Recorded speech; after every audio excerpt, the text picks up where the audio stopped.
hope and pray that the level of things you've done to acquire that position was worth it. Good evening. First of all, I would like to introduce myself as Simmer Nichols, 2014 graduate of the Camden City Creative Arts Morgan Village Academy. I am a trusted and loyal friend, a trusted advisor of arts education programming district-wide. For the past 2 years, I've served as a vendor to this district through Creative Arts Services via Superior Arts, a nonprofit organization dedicated to the empowerment of education in schools. In these past 2 years, I've also served as a volunteer in countless hours and personal time assisting the superintendent office in preparation for events like tonight's board meeting. In most cases, I was left alone and unattended to accomplish these tasks assigned for board meetings. When the students of the Camden City Creative Arts Morgan Village Academy elected me, I pledged one thing: to eat, sleep, and breathe this Board of Education. But the moment that I applied for school and the real opportunity was presented to me, it was taken away. It frustrates me because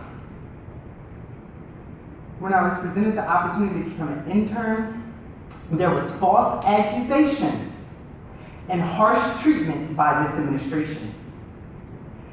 And it has been taken without a fair hearing or investigation. Recently, I was offered a position in the business office of the Camden City District, where I have worked tirelessly for this administration, both officially and unofficially. I was handed an offer letter by Shannon James on Monday, May 23rd, 2013, inviting me to become a paid intern.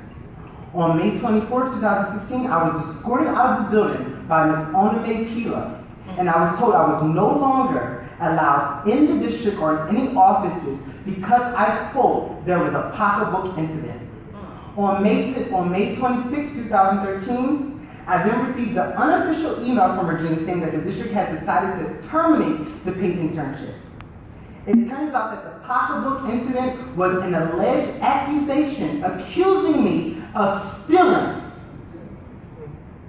Most importantly, I did not absolutely, positively steal anything from anyone or any person in that office. By leaking these accusations, this administration is guilty of slander.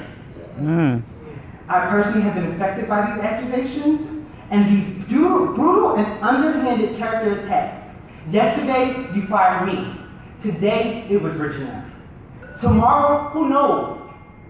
Especially those associated with me. Thank you, Mr. Nichols. It is time. I'm sorry, I'm not finished. I'm not finished speaking. It is time that this administration stop hiding behind anonymous sources. I am demanding that a fair investigation be taken on myself and Regina, because we have done nothing but support this administration and the community at large in our decisions that we have made in an effort to support this administration. Talking points like at-will employee cannot be hidden, Mr. Palon, behind your general counsel or actually your senior manager for strategic initiatives. I demand that you all meet with myself and 3 community leaders in order to resolve this issue. I'm going to give you all a month from today to reach back out to me and resolve this issue. If not, there will be a public hearing by myself and my attorneys into this matter. You, as the community, can choose to stand with me or against me. However, it is time that this administration stop hiding behind anonymous sources. Thank you, Mr. Nichols. That council do not turn the mic off, since we were not given the privilege of seeing and receiving information until tonight's meeting. I had no intention on attending this meeting until I was informed that the list of employees whose increment were being withheld was not being released until this meeting. When I observed my name, the only one in my department, I was pretty much thrown back. I don't understand why I was not provided a rights notice as required by the Open Public Meeting Act. As referenced on the minutes, Policy 3152, withholding of increment advancements, require favorable evaluations, and review of my performance shows favorable, although I haven't received as many as required by, as many, I'm just kind of thrown back on that gentleman. Yes. Shows favorable, although I haven't received as many as required because of Jill's and Kristen's failure to provide not only myself, but others in the department the amount of evaluations needed. There's also a contractual violation that occurred without providing this information prior to the board meeting. The increment withholding is unjust, without merit, and holds no basis. In fact, it is in retaliation for raising many problems with the direction of my department, including procedures implemented which were contrary to the laws established by legislature to protect the children of this district.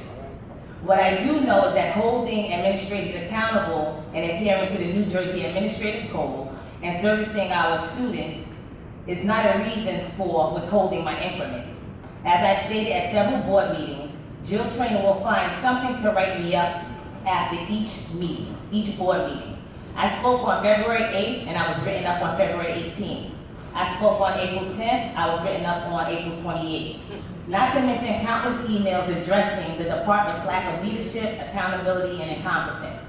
I have filed grievances that have not been addressed. The triangulation of relationships between the board, Jill, and JEA has continued to violate my rights. Now it makes sense why I was approached by an advisory board member in April asking me to not mention Jill's name at the board meeting because they did not want to see me lose my job. So I guess the withholding of the increment is the first step towards this happening.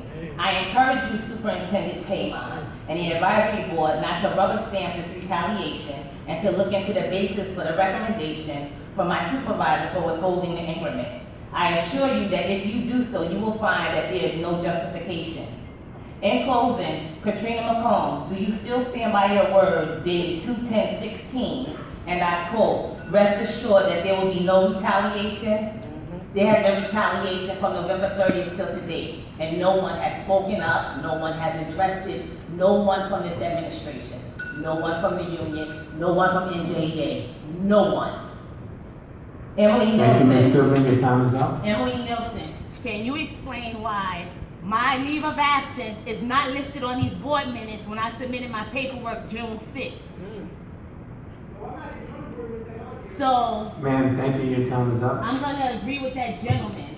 Your general counsel is a bully.